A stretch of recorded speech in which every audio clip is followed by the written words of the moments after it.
Jcole built his entire reputation on one promise. He would never let his heroes down again. I can't believe I let Nas down. But a decade later, fans are saying he did exactly that. And this time, he might have disappointed the two kings who made him. This is the story of how one apology destroyed 10 years of redemption. The Original Sin. Let's go back to 2013. Jcole releases Let Nas Down. And it's not just a song title, it's a confession of artistic failure. Picture this. You're a young rapper who grew up worshiping Nas, studying every bar, every flow, every piece of lyrical genius. Then you get your shot at stardom, and what do? You chase radio play instead of respecting the culture. Cole was basically telling the world, I had a choice between making a pure hip-hop record and making a commercial hit. I chose the money, and my hero wasn't impressed. The guilt was eating him alive. This wasn't just artist disappointment, this was a son letting down his father figure in the most public way possible. But here's what made the story beautiful. Nas responded. Not with a diss, not with dismissal, but with made Nas proud. Nas didn't like J. Cole's song Workout and criticized it. When J. Cole heard this, he was very upset and made the song Let Nas Down. 3 days after making this song, he met Nas at the airport. He played him this song, Nas loved it, and he wanted to give J. Cole an answer. J. Cole actually made Nas proud. The whole world had to know that. And he made the song Made Nas Proud. I'm here to crown, pass it to you like nothing, nigga. You ain't lit Nas down. The legend himself reached back and said, I see your growth. I see your potential. You're forgiven. It was redemption in real time. Cole got his do-over, his chance to prove he learned the lesson. The decade of redemption. For the next 10 years, Cole lived like a man making amends. He built a reputation on authenticity, on putting artistry over commercialism, on being the conscious voice in a landscape full of manufactured drama. He carried himself like someone who learned from his mistakes. The culture watched him grow from that apologetic kid into someone who seemed to understand the responsibility that comes with the throne. He was positioning himself as the bridge between the golden era legends and the new generation, the prodigal son who came home and stayed home. The moment everything changed. Then March 2024 happened. Drake versus Kendrick exploded into the biggest rap battle in decades. The entire hip-hop world picked sides. Cole, who had been teasing a big three dynamic with himself, Drake, and Kendrick, Is it K-Dot, is it Aubrey or me? We the big three like we started. he wasn't just making music. He was making a calculated political move that would destroy hip-hop's most important relationship and expose his true character in the process. Here's what most people missed. Kendrick Lamar had already declined to be on tracks with Drake, not because of scheduling conflicts or creative differences, but because there were unresolved issues between them that needed to be addressed before any collaboration could happen. Kendrick had drawn a clear line in the sand about his principles and boundaries, but Cole saw an opportunity and took it, regardless of how it would affect his relationship with Kendrick. Not only did Cole do a feature with Kendrick's enemy, and make no mistake, Drake and Kendrick were not friends, but he had the audacity to name drop Kendrick on a song that Kendrick specifically wanted no part of. That's not just disrespectful, it's manipulative. Cole forced Kendrick's name into a narrative Kendrick had actively rejected, using his reputation to legitimize a collaboration that Kendrick found problematic. That's the kind of move that reveals someone's true character when they think nobody's watching. But the name drop was just the surface. The real violation was what Cole said about Kendrick on that track. Big three like we started a league, but right now I feel like Muhammad Ali. Let's break down what this seemingly innocent bar actually accomplished. First, Cole established the big three concept, him, Drake, and Kendrick as the trinity of modern rap. This sounds like respect until you realize what he's really doing. He's creating a framework where he gets to position himself as Kendrick's equal without Kendrick's consent. Then comes the Muhammad Ali comparison. On the surface, it looks like Cole is crowning himself the greatest of the three, but the psychological manipulation runs deeper. By comparing himself to Ali, the most beloved, principled athlete in history, while aligning himself with Drake, someone with serious credibility issues, Cole is trying to transfer Ali's moral authority to himself. This wasn't just ego flexing. This was strategic image management designed to make Cole look like the principled leader of the group, while subtly undermining Kendrick's position as the culture's moral compass. Kendrick saw right through the manipulation, and his response on "Like That" was surgical in its precision. These guys been talking their way to a funeral wasn't just a threat, it was a psychological diagnosis. These niggas talking out of their necks, put no comfort. Oh, here we go. The king is back! Oh shit! He's rapping! Kendrick recognized that Cole and Drake's constant tough talk and positioning were actually digging their own graves, creating expectations they couldn't live up to when real competition arrived. But the most devastating part of Kendrick's response was how he specifically called out Cole's boogeyman persona. For years, Cole had been dropping bars like, "If I smoke a rapper, it's gonna be legit," and positioning himself as this dangerous, calculating MC who was too mature to engage in petty beefs, but deadly when provoked. The rapper other rappers were secretly afraid of. Your favorite rapper neck in a noose, never letting them loose. Cold world. Kendrick didn't just challenge that image, he psychologically dismantled it. Press record, I send niggas to address the Lord. Same flow to. Okay.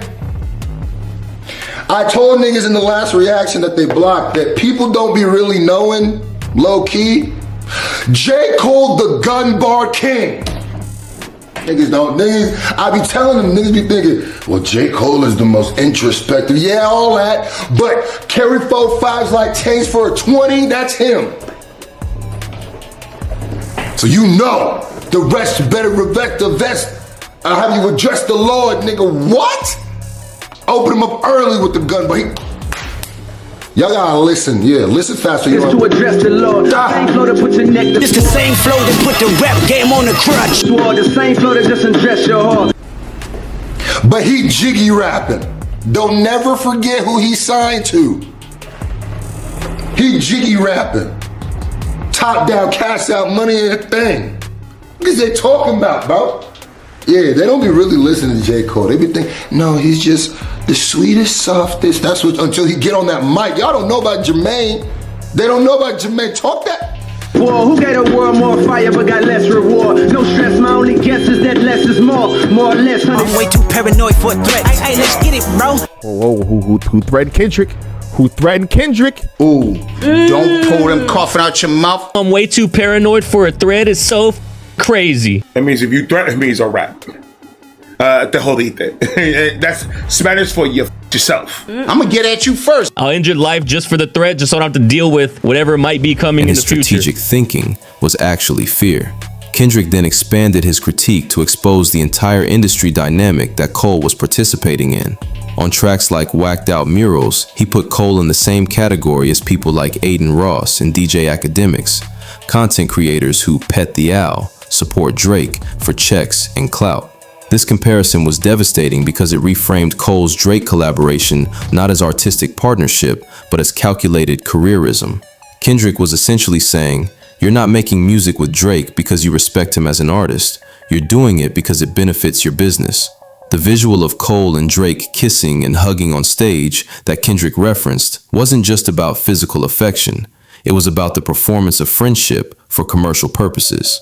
The kind of fake industry relationships that prioritize profit over principles. BOT, the money, power, respect. The last one is better. Say yes, a lot of goofies with a check. I mean, Wait a minute, that's a fact. It's a lot of goofies with a check. Drake, he's calling you a goofy. Jermaine Cole, he's calling you a goofy. I didn't say this. Don't look at me like that. He's saying this. I don't know how many people caught that. A lot of goofies with a check means, also a lot of trash people that get a check. But who the is Drake signed to? Or who is he sponsored with? Nike. A lot of goofies with a check. What made Cole and Drake's positioning even more problematic was the timing.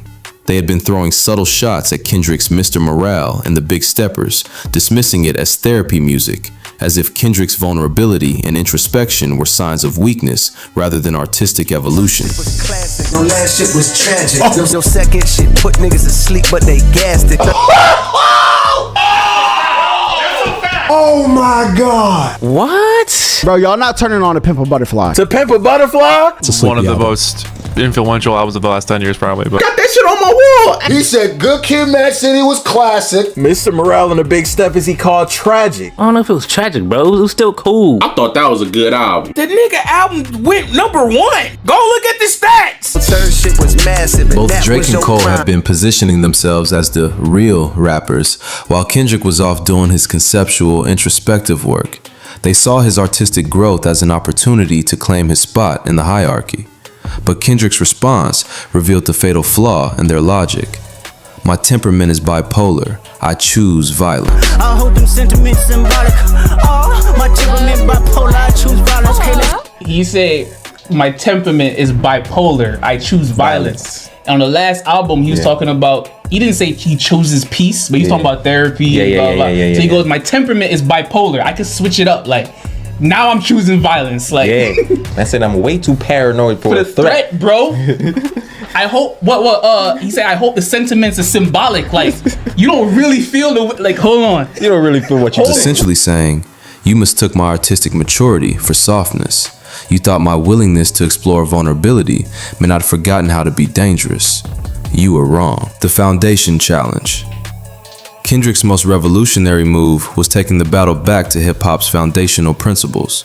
When he said he'd diss Melly Mel if he had to, Fuck rap, this Melly Mel if I had to. Got 2 T's with me. Melly Mel? Melly Mel is a grandfather of legends. One of the creators of hip hop.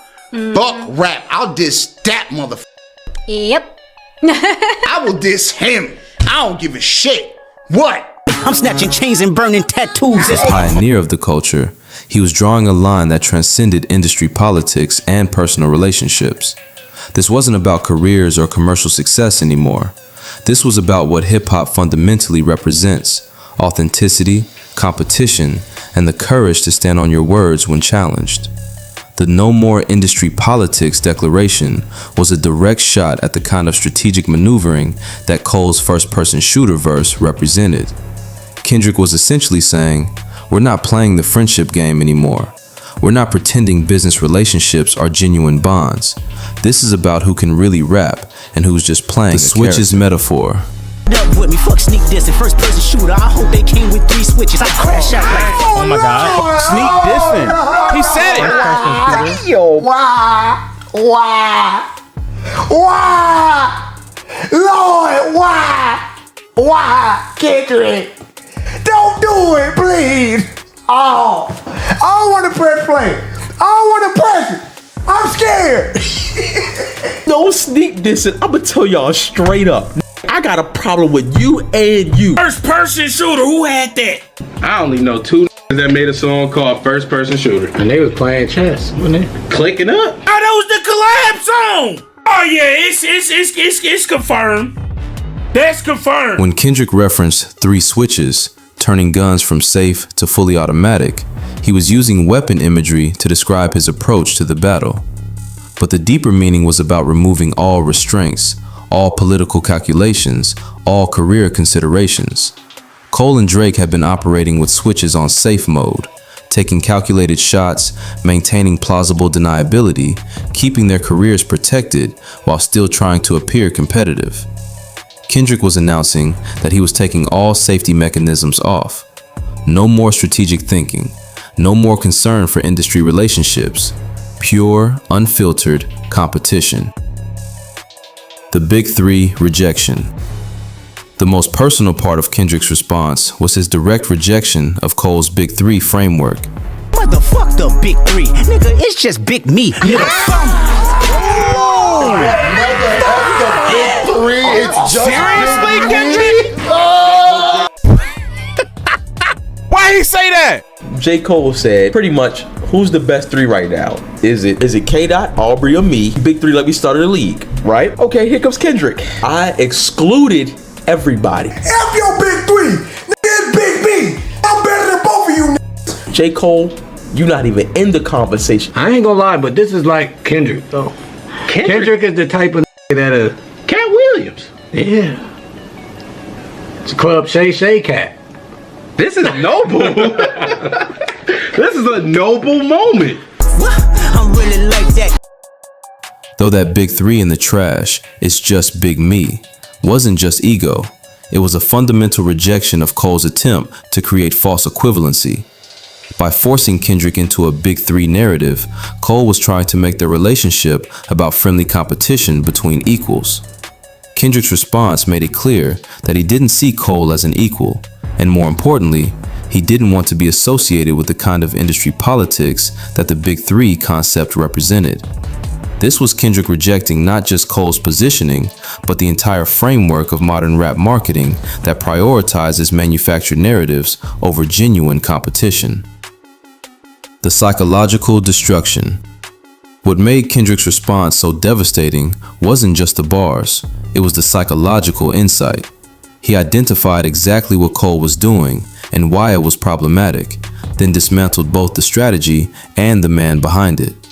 Cole's first-person shooter verse revealed someone who wanted to be seen as principled while making unprincipled moves.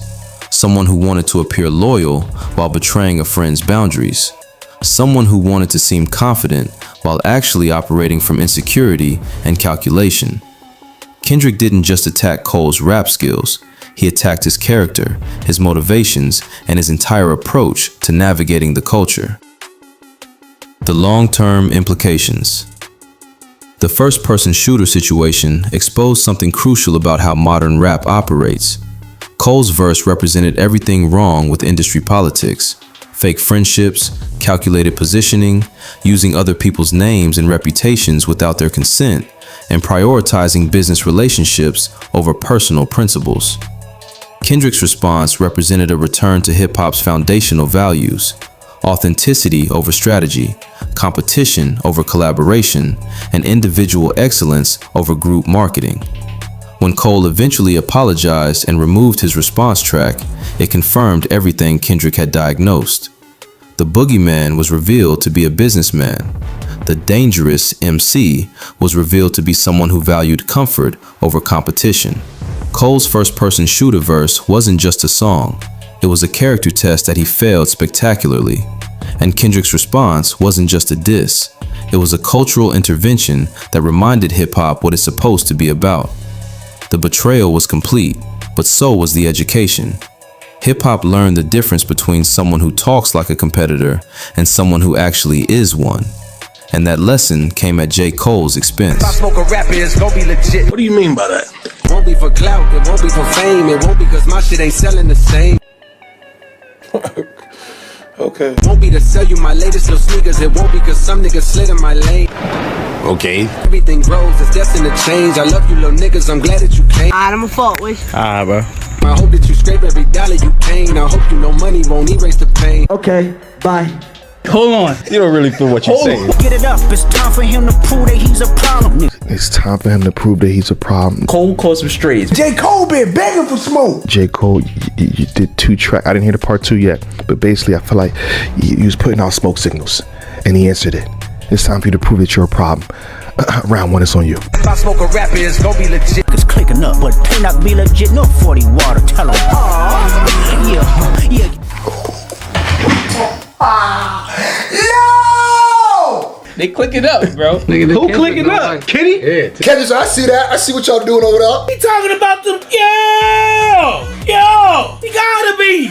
Who else? Finally had his moment to prove he belonged in that conversation. 7-minute drill drops. Cole steps into the arena. He takes shots at Kendrick. Real shots. Personal shots. For a moment, it looked like the Quiet King was finally ready to fight for his crown. My dog like say the word, nigga. He said he got a phone call. Kendrick Lamar diss, the 7-minute drill. I knew Jcole was gonna be the first to fire back. He might delete the album later, but I heard he deleted Kendrick Lamar. The power of the Black Panther will now be stripped away. It's a long time since we had a moment like this in hip hop, bro. Hip hop is competitive, bruh. Let's go. Let's go, Cole. Turn it up. Very up-tempo beat. Awful beat. The culture held its breath. Then, 3 days later, something unprecedented happened. Cole apologized. Not in a subtle interview or a cryptic tweet. He got on stage at Dreamville Festival and publicly called his own diss lame. Well, I woke up to a shitstorm this morning. We seen some disturbing news. Ain't no way I'm reading this right here. J. Cole apologizes. to Kendrick Lamar for dissing him. Yeah, this a lie. This cap because Jcole wouldn't do nothing like that. Boy, this better be clickbait or something. I have watched and listened from the mountains. King Cole, Jermaine Cole, Mr. Freeze, El Codo, Frozen, Sub-Zero. Get your coat for Cole, cause he's cold. What did you just do? Let's see why Jcole has pulled this reverse Uno card and watch this apology together. Me, right? So I'm so proud of that project, except for one part. Here we go. It's one part of that shit that make me feel like, man, that's the lamest shit I ever did in my fucking life, right? No, this is. And I know this is not what a lot of people want to hear. I know I can hear my niggas up there right now. Nah, don't do that. But I gotta keep it real. Sometimes you gotta listen to our I damn near had a relapse, right? Because somebody pinched me, boy. I got y'all heard some shit that happened 2-3 weeks ago, however long it was. Y'all heard that bazooka that was dropped on the motherfucking game, right? I'm dreaming, right? Hold on. You don't really feel what you're saying. Get it up. It's time for him to prove that he's a problem. It's time for him to prove that he's a problem. Cole caused some strays. Jcole been begging for smoke. Jcole, you did 2 tracks. I didn't hear the part 2 yet, but basically I feel like you was putting out smoke signals, and he answered it. It's time for you to prove that you're a problem. Round 1 is on you. This ain't the time for that, man. This ain't the time for that, nigga. Man, I already know what this nigga about to say, man. I already see what road he going down already. This a bad look for hip hop, man. And here's the crazy part, Cole. You apologized when he struck first. He jumped out the window and like that. That's like you punching me dead in my face. Nigga, bam! And I hit you back in. You know what? I'm sorry. Apologizing for attempting to take up for myself. Hey, this worse than KD going to Golden State, boy. So all of this time of me moving on my own accord, for the first time I was tested. Why am I tested? Because I got the world and I got my niggas like, what you gonna do, Cole? Bro was up in there and did not want to make that record at all. You know what I'm saying? And he let other niggas hype him up, and he not really like that. Don't get somebody to pump you up to be like that, because you the one that's gonna get smacked, nigga, not them. You the one that's gonna get popped. You the one that's gonna get beat up. You the one that's gonna be apologizing for something you didn't even want to do. Right. My niggas like, oh my boy, I must have had 1,000 missed calls. Oh my fucking God. Yeah, cause text flooded. I couldn't even answer my shit. Nigga, it's wartime. Niggas want to see blood. He pulled the record down. He walked away from the biggest rap battle of the generation. Bro, it's not even like blood or like, we just want to see bars. Like, who got the hardest bars? We wanted lyrical warfare. Lyrical. We get this pivotal moment in hip hop taken away from us. What have I been preaching in all these videos? It's okay, both sides are probably cool with each other. This is a lyrical warfare, lyrical fight. Nothing bloody, Cole. Nothing bloody. Niggas act like I'm advocating, or people are advocating for actual like drive-by shootings or jumping niggas. I didn't see this being no Pac and Biggie shit. It's bars, bro. We want good bars. We want music. It's hip hop beef. If you actually a fan of hip hop, like, you'd be excited for this. Not because niggas is downing each other or dissing each other, but because that's when niggas' best bars come out, bro. When you actually got to go against another person, that's when you actually see who got the best penmanship in this shit, bro. And I hate niggas acting like they don't even want to see that shit either. Acting like they don't even want to see the back and forth just because Jcole did this apology. I think Jcole a comedian. And I was conflicted because my nigga. Go flat. I know my heart. You hear that nigga in the back? I know Shout out to bro. You can tell your my peers. These 2 niggas that I just been blessed to even stand beside in this game, let alone chase their greatness, right? So I felt conflicted. That's humility, man. I love that. But the world want to see blood. I don't know if y'all can feel that, but the world want to see blood. Hold on now. So I say all of that to say, I don't know about that. It's called maturity. In my spirit of trying to like, he's almost 40. This nigga, he don't got time to be dissing little kids, bro. I moved in a way that was, I feel like, spiritually feel bad on you. Like, I try to like jab my nigga back. So you ain't lit Nas down. People are gonna come for your crown. People are gonna come for your spot, and they're gonna try you. It's just part of the game, becoming a rap king. Any rapper that goes around saying, I am him, I'm the best, fuck with me, tough talk. My nigga, you ain't lit Nas down. Talking this braggadocious talk. You said on this recent project that you in your prime and you had the tracks to back it up.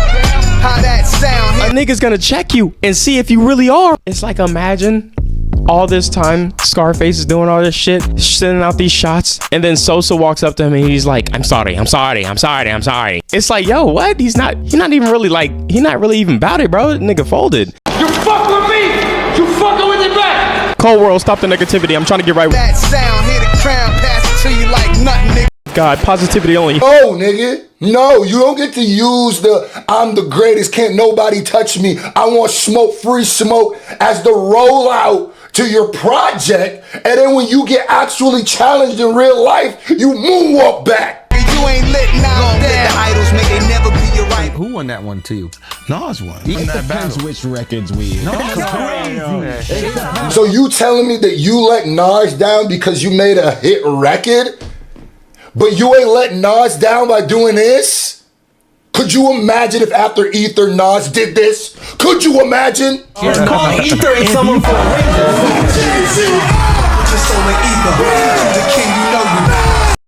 This is the most anti-hip-hop shit Cole has done. And Kendrick Lamar was a genius by doing this because he waited till y'all were at your most braggadocious.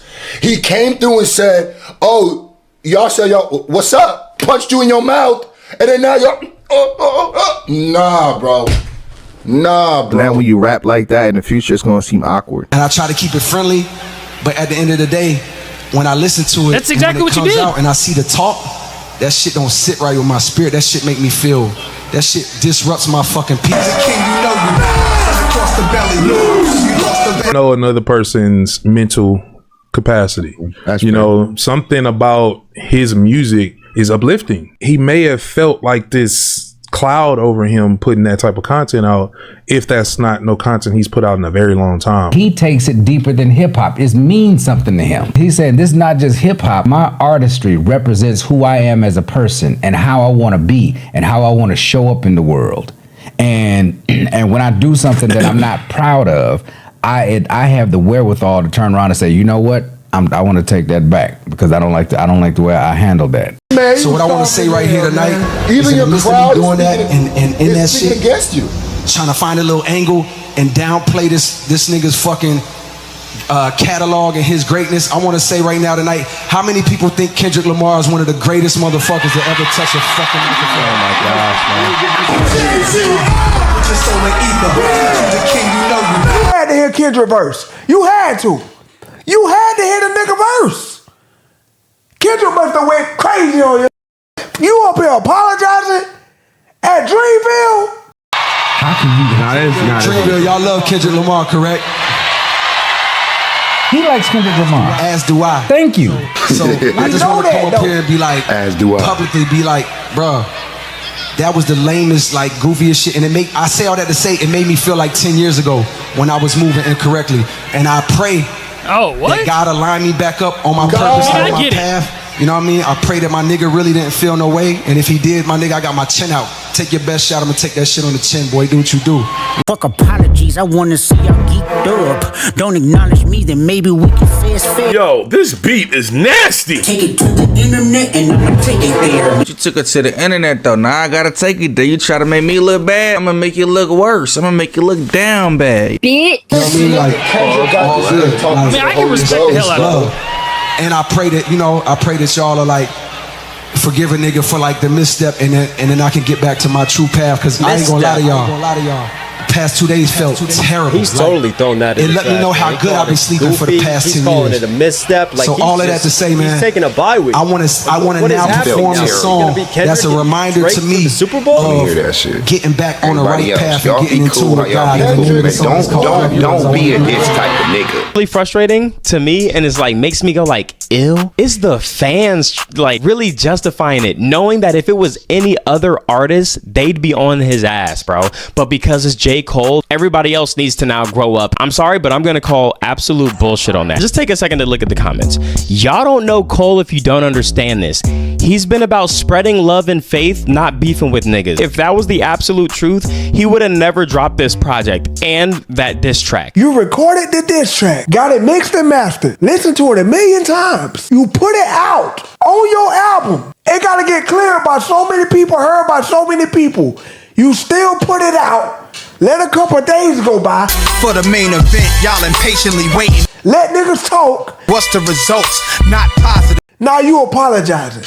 Weakest move ever in hip hop, nigga.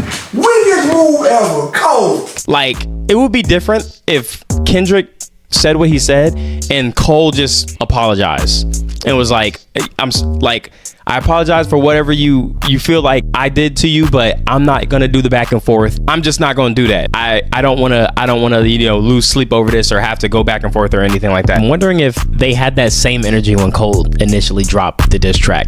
I guarantee they was reacting to it and loving every moment of it. Might delete the album later, but I heard he deleted Kendrick Lamar. Got a phone call, they say that somebody dissing you. Who that? My dog like say the word, nigga. Doing shows. Sound like the Simpsons. Some second shit put niggas to sleep, but they gassed it. That's so fast. Oh my God. Sounds like I will humble. Switching sides like the tassel on the cap and the gown. And said, yeah, that's the Cole we know with them bars and da-da-da. And now they're switching up. Let's be honest, bro. If Drake did this, they'd be on his ass right now. The big three fucked up. Cole gave up his spot now. There would be none of this bullshit I'm seeing in the comments. Can't say you top 5 if you scared to be hostile. If anybody else would have apologized in rap beef in the history of any rap, I remember feeling your pain when you let Nas down. Beef, we would have been said those niggas lost and they're scared. You let Boz down and Cos down. You done let the squad down. What is this throwing rocks and hiding my hands? Can't say you the GOAT if you ain't popping it. We ain't trying to hear all them apologies. I moved in a way that I feel spiritually feel bad on me. Like, oh no. Dot told you niggas that he usually homeboys with who he rhyming with. What the hell is this nigga apologizing for? But this is hip hop and you niggas should know what time it is. The generational betrayal. Here's where the story gets devastating. The generation that raised Cole, Nas, Jay-Z, the kings who came up in the era of Ether and Takeover, who's the best? Pac, Nas and Big, ain't no bet. Built their legacies on one principle. You stand on your words. You don't apologize for competition. You don't bow out when the pressure hits. These are men who went to war over lyrical supremacy and never looked back. When Nas dropped Ether, he didn't apologize for destroying Jay's feelings. When Jay responded with Super Ugly, he didn't pull it because it was too personal. They understood that stepping into that arena meant accepting all consequences.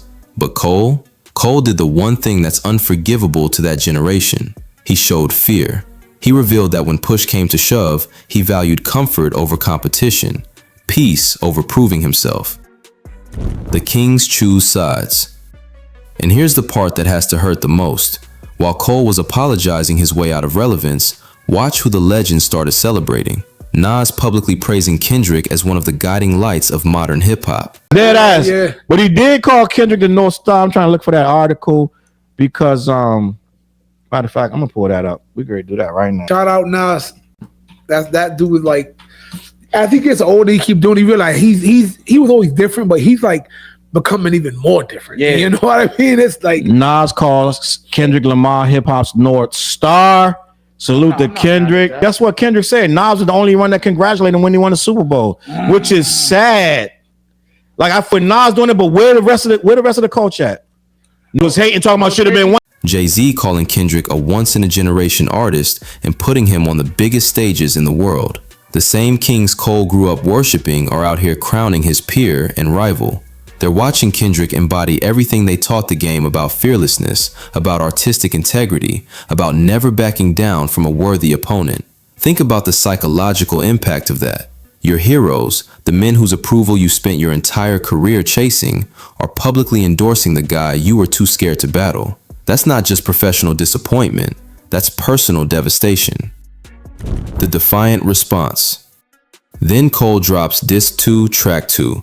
This brilliant, complex meditation on life lived in reverse. And buried in this masterpiece is one line that reveals everything. On cloud 9, now signed to my hero / one of the so-called kings of this rap thing that I swear to usurp. That's Jay-Z he's talking about.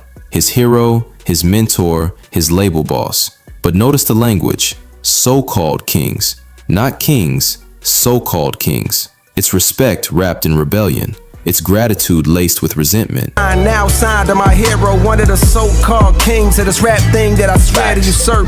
Facts. Oh man, we got the man. Now, okay, so now we signed to Jay-Z. We back there now. Decade later, mama cut on the cable. Cole is essentially saying, I looked up to you, I learned from you, I built my career trying to make you proud, but I'm not living under your shadow forever. I'm not bound by your rules about what makes a king. The deeper psychology. But here's what makes this so complex. Cole is simultaneously rejecting their authority while desperately seeking their validation. He's calling them so-called kings while still structuring his entire artistic identity around their approval. It's the psychology of a son who feels misunderstood by his fathers. Cole genuinely believes he took the higher road by apologizing. He thinks choosing peace over war shows evolution, not weakness. But the generation that raised him sees it as the ultimate betrayal of everything they taught him about courage and conviction. The impossible choice. This is where Cole finds himself trapped in an impossible situation. If he stays true to the old school values, never back down, stand on your words, competition over comfort, he risks destroying friendships and peace of mind for the sake of proving something he's not sure he believes in. But if he continues choosing his own values, prioritizing mental health, maintaining relationships, avoiding toxic competition, he risks being seen as soft by the very legends whose respect built his entire sense of self-worth. The question we can't answer. So did J. Cole really let Nas and Jay-Z down again?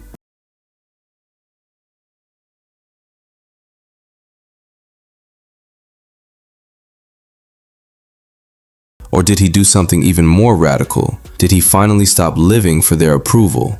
Maybe the real tragedy isn't that Cole disappointed his heroes. Maybe it's that he spent so long trying to be worthy of their love that he forgot to build his own definition of greatness. Or maybe, just maybe, the legends are right.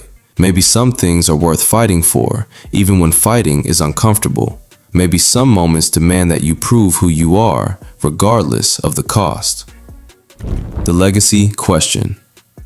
Because here's what Cole has to live with now. While he was choosing peace, Kendrick was choosing greatness. While Cole was protecting relationships, Kendrick was cementing his place in history. While Cole was apologizing for competing, Kendrick was showing the world what fearless artistry looks like. And the kings, Nas, Jay-Z, the legends who came before, they're watching all of this unfold. They're seeing one artist embody their values while another questions them. They're choosing who represents the future they want to see. The question isn't whether Cole let them down. The question is whether he let himself down by caring more about their opinion than his own artistic truth. And that's a question only he can answer. But one thing is certain, the next time Cole talks about disappointing his heroes, it won't be about a radio single. It'll be about the moment he chose comfort over courage and whether he can ever forgive himself for it. That's the real weight Cole carries now, not the disappointment of legends, but the knowledge that when greatness demanded everything from him, he chose to give just enough to stay safe. And in hip-hop, safe has never been enough to be called king.